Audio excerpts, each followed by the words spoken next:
Los Estados Unidos acaban de revelar un dato que es fundamental para predecir el comportamiento de la inflación en la próxima lectura y en consecuencia cuál podría ser la postura de la Fed en materia de tipo de interés para este 2 de noviembre. No bastando con esto, este dato se ha alejado mucho de la previsión que tenían los analistas, así que vamos a ello.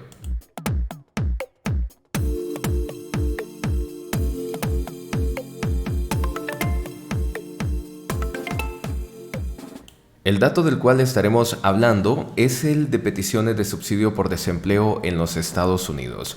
Este dato no tiende a sonar en los medios de comunicación. Es algo que platicábamos en el directo de ayer noche, que es de esos pequeños números que se van presentando semana a semana y que te terminan construyendo la inflación, pero que no tienen tanta cobertura ni son tan sonados como cuando hacemos aquí un directo de subida de tipo de interés o del dato inflacionario del Producto Interno Bruto, entre otros. Así que analicemos cómo cada lectura que ha tenido este indicador ha ido afectando poco a poco al precio tanto de las acciones como de las criptomonedas y sobre todo al comportamiento de la inflación de manera mensual. Entremos en materia. Para esta mañana estaba programado que se conociera la lectura de peticiones de subsidio por desempleo. Este indicador lo que te dice es cuánta gente sin trabajo le ha pedido ayuda al gobierno, le ha pedido un subsidio. Recordemos aquí ¿cuál es la línea que está siguiendo la Fed? La Fed, a través de su presidente Powell, ha dicho que quieren regularizar el empleo, que traducido al lenguaje llano sería destruir buena parte del empleo que actualmente existe y sobre todo regular los salarios, ya que hay demasiada gente trabajando y también con unos salarios bastante altos. Esto ha creado un desequilibrio y no permite que la inflación se pueda reducir. En la medida que tienes mucho trabajo, que está muy fuerte, la gente está consumiendo casi lo mismo. Por lo tanto, es una forma de intentar adaptarse a los niveles actuales de inflación y no es eso lo que quiere la Fed. La Fed quiere destruir la demanda. ¿Y de qué manera destruyes la demanda? Pues destruyendo puestos de trabajo o al menos y haciendo ese intento de que los salarios se puedan normalizar, como bien ha dicho Powell. Por lo tanto, en la medida que le vas dando una lectura a este indicador de las peticiones de subsidio por desempleo, te puedes dar una idea de si el empleo ha ido aumentando en los Estados Unidos o si en todo caso se mantiene normal. Sigamos viendo la gráfica para que tengamos alguna muestra. Me gustaría retroceder hasta el año 2020, donde quiero que mires cómo se disparó este indicador. Aquí estás viendo los tiempos de la pandemia. Recordar que todas las empresas cerraron, que fue un momento caótico para todo el mundo y por lo tanto estas peticiones de subsidio también se iban a disparar. Mucha gente que había perdido su trabajo va al gobierno y le dice necesito ayuda. Así que naturalmente esto se dispara, pero en la medida que todo se va normalizando, ustedes pueden ver cómo la gráfica va cayendo poco a poco, porque se va generando más trabajo y las personas ya no requieren de este subsidio. Por lo tanto, desde el año 2020 hasta los días que corren, aquí hasta octubre del 2022, puedes ver cómo la curva se fue aplanando de una forma dramática y esto te indica de que el empleo se sigue manteniendo fuerte. Así que veamos un par de caídas que han sido muy interesantes a lo largo de este año 2022 y lo que ha ocurrido con la inflación en este caso.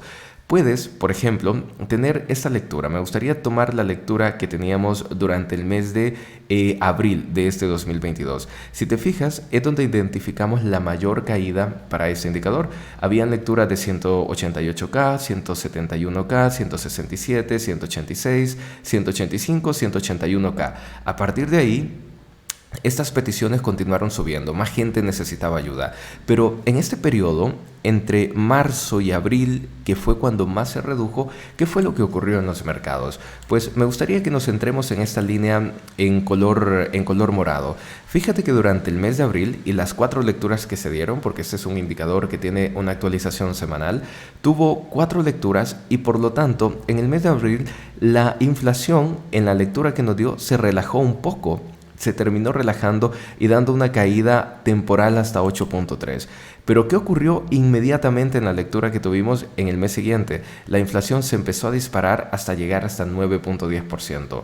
¿Por qué? Porque todos los datos que te reveló en abril te decía que había más gente trabajando y que poco a poco iban aumentando esas personas. En la medida que este índice se reduce, significa que más gente está teniendo trabajo y por lo tanto se espera que en la lectura de la inflación del siguiente mes, la inflación pueda llegar a rebotar y fue lo que ocurrió en este caso. ¿Qué es lo que tenemos para hoy día? Bueno, para hoy día tenemos lo siguiente, que en la medida que este indicador volvió a subir y que más gente necesitaba ayuda, como puedes ver entre julio, agosto y alguna lectura de septiembre, esto ha permitido que la inflación se vaya reduciendo también poco a poco porque tienes más personas desempleadas. Lo que ocurre es que durante esta lectura que estamos conociendo, el dato que se revela justo ahorita, les diré que ha bajado más de la cuenta y se ha acercado mucho a los niveles que teníamos durante el mes de abril. De forma que los analistas esperaban que la lectura fuera de unos 226K, que de 230 pasara a 226K, pero al final ha bajado hasta 214K. Significa que menos gente necesita ayuda y que por lo tanto el empleo se sigue manteniendo muy bien. Y la gran pregunta que ponemos sobre la mesa es la siguiente. La inflación en su última lectura de los Estados Unidos sí bajó hasta 8,2%, se esperaba que bajara hasta 8,1%. Tuvo una reducción no lo suficiente y la gran pregunta es, ¿llegará a tener un rebote en la siguiente lectura que tengamos? Porque en caso de que llegue a tener un rebote, algo que sea superior a 8,2%, significa que la Fed va a tener que multiplicar sus esfuerzos para la destrucción de la demanda, es decir, para seguir subiendo los tipos de interés. Y ya saben que en la medida que el mercado asume que la subida de tipos va a continuar, tanto acciones como criptomonedas por su correlación positiva tienden a bajar de una forma más profunda. Por esto, nosotros nos enfrentamos a un escenario todavía de incertidumbre, porque estás viendo que te entran datos de todo tipo y la Fed empieza a interpretar esta información para poder tomar la decisión más coherente de aquí al 2 de noviembre. Como siempre, los invito a que estén suscritos a este canal, activada la campana de notificaciones, porque cada vez que se presenta Producto Interno Bruto, datos de inflación o tipo de interés, aquí hacemos directo en vivo, escuchamos a Powell y vemos de qué manera también están reaccionando los mercados. Y espero que este indicador también te sirva para que lo puedas integrar a tu análisis completo. Y ahora me encantaría poder conocer tu punto de vista. ¿Qué piensas al respecto? ¿Crees que la inflación se va a disparar en los Estados Unidos en su próxima lectura o crees que va a continuar bajando? Creo que se puede armar un debate muy interesante sobre esto, en especial cuando los principales inversionistas han estado hablando que Estados Unidos se puede conducir a una recesión bastante profunda y cuando hablan de recesión precisamente están viendo esto, que la inflación no se relaja por la buena o al menos con las medidas que la Fed está tomando hasta el momento y que esto la llevaría a actuar de una forma más agresiva que tenga que destruir la demanda de una manera muy dolorosa y por supuesto te metería a un tiempo de recesión que también sería doloroso para todos los mercados. Así que nos seguimos leyendo y nos vemos en el próximo video.